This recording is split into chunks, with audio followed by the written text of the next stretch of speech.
Hello everyone, here's another video from ASME, and this is Aiden here. I'll be taking everybody through how to control Bluetooth with your mobile phone.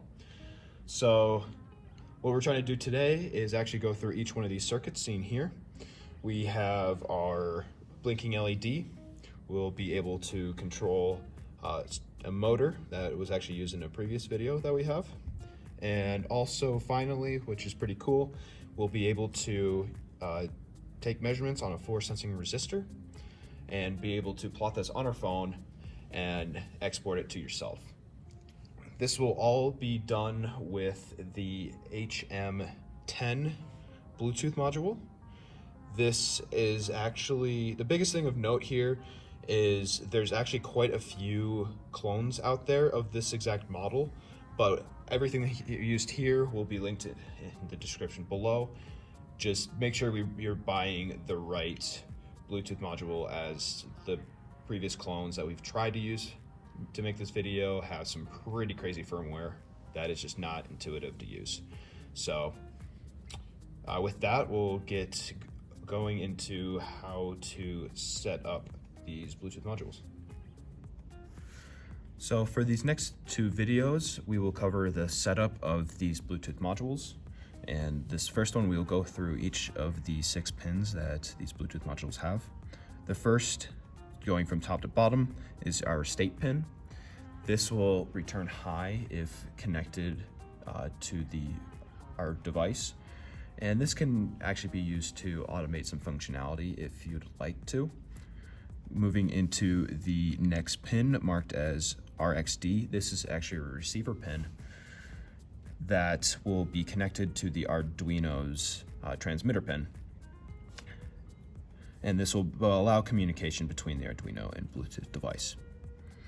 The transmitter pin will also have the same logic, this will be connected to the receiver pin of the Arduino.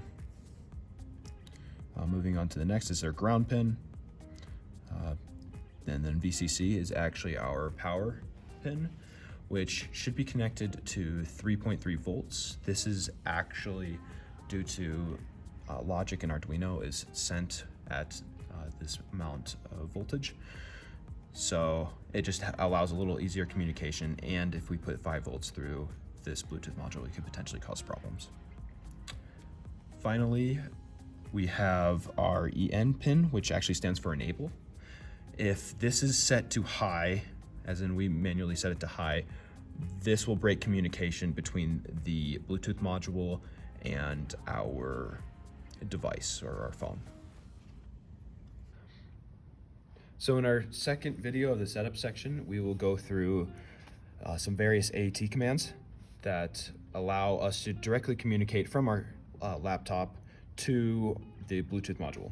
So our initial one is capital A, capital T, which will return an OK, just to acknowledge that we are indeed connected to this Bluetooth module.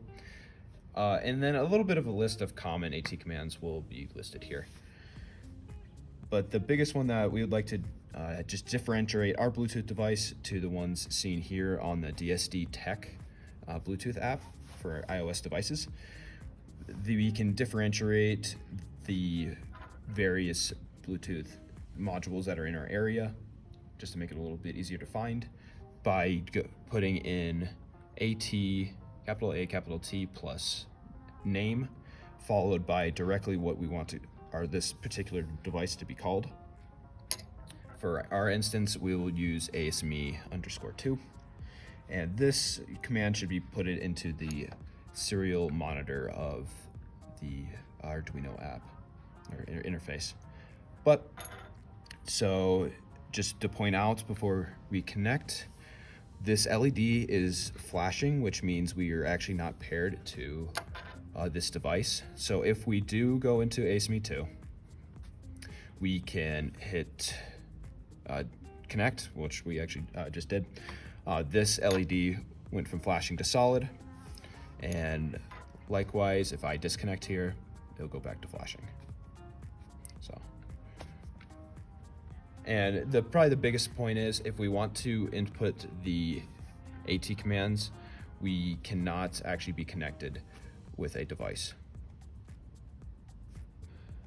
Now we'll talk about how to blink a LED with your phone. First, going through the circuitry, we will post the videos on actually how to set this entire thing up. But just to give everybody a quick run through on how to wire the Bluetooth module. First, we downloaded a library that assumes the receiver and transmitter pins for the Arduino are actually 8 and 9, with 8 being the receiver pin on the Arduino and 9 being the transmitter pin on the Arduino. These should actually be connected to the Bluetooth module on the opposites pins. So the receiver on the Arduino should be connected to the transmitter of the Bluetooth device and vice versa. Alternatively, we use the 3.3 volt power supply from the Arduino to connect to the power supply of the Bluetooth module along with the ground. Additionally, we used pin 12 to turn off and on the Arduino, not Arduino, but LED. So, hopping into this, the code seen here, we imported this library, which we also initially defined the serial communication to be BT serial. This can be whatever you'd like, so no worries on what you'd name it. And then before going into our setup loop, we created just an empty character defined as C. But going into the setup loop, we want to set the baud rate for the serial monitor and the Bluetooth module to be 6900, and before moving into our void loop.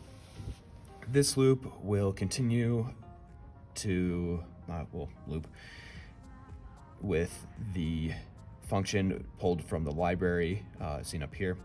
So this function will actually return high when inputted information is given from your phone to the Bluetooth device. So once this acknowledges that it has received information, it will step into this while loop. And just for this, we just wanted to set our previously empty character to whatever we put in, and we will actually plot it onto our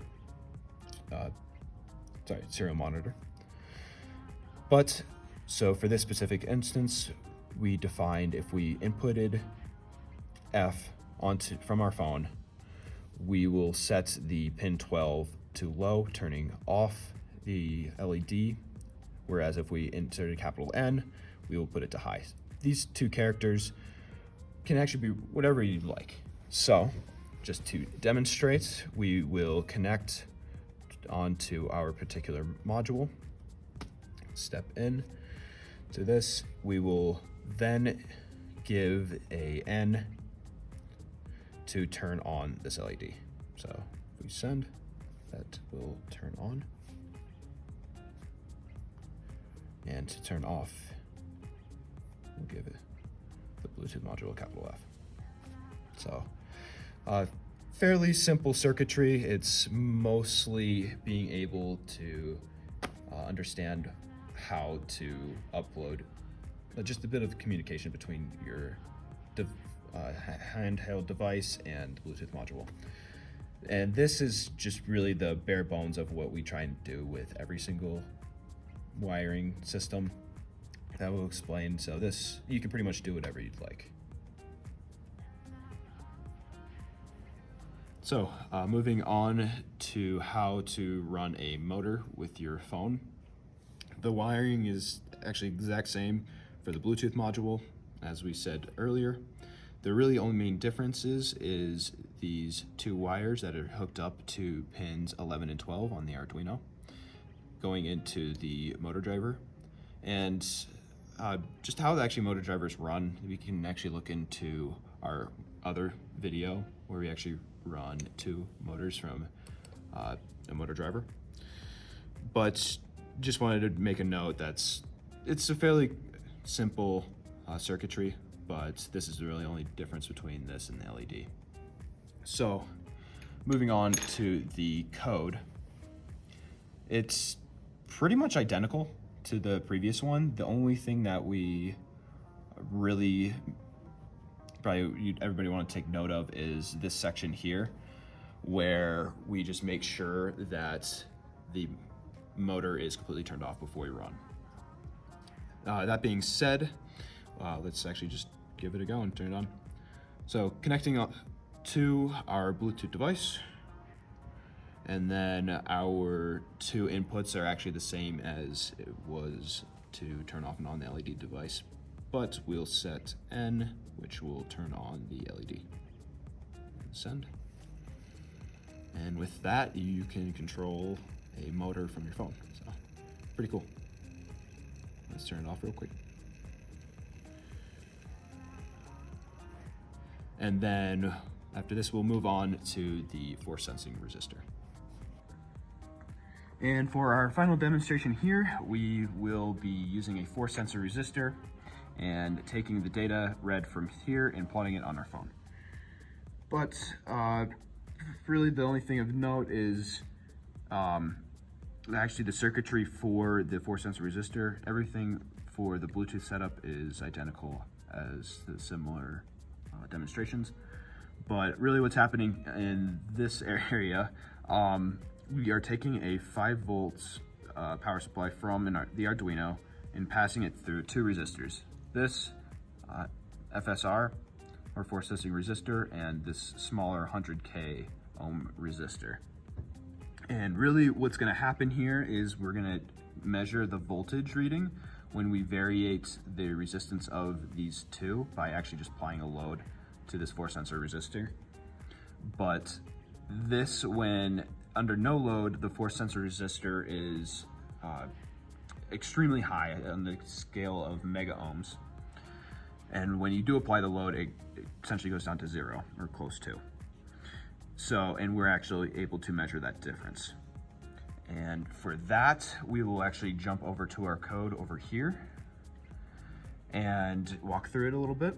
We still pull in our libraries and set the serial communication to whatever value you'd like.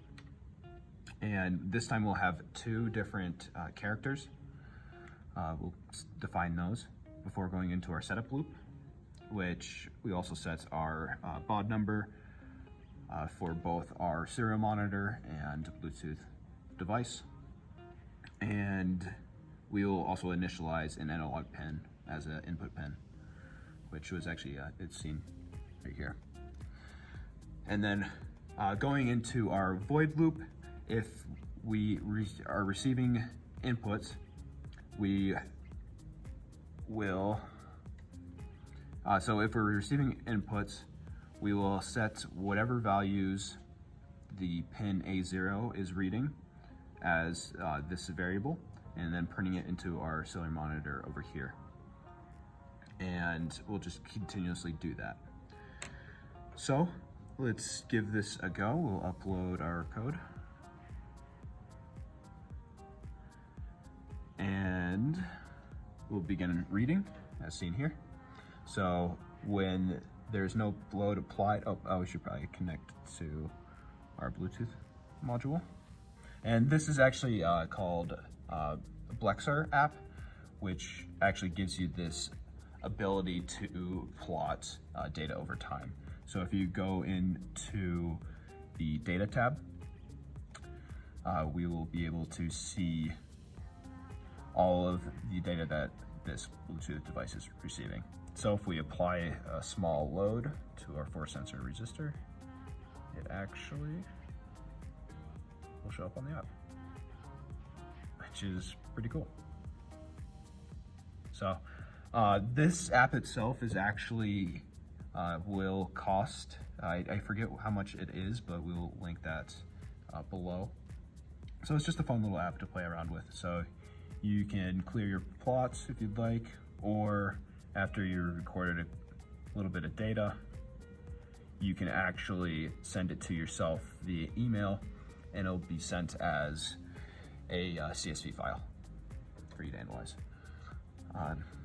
Outside of that, that's everything here. And then that's pretty much a wrap for this video.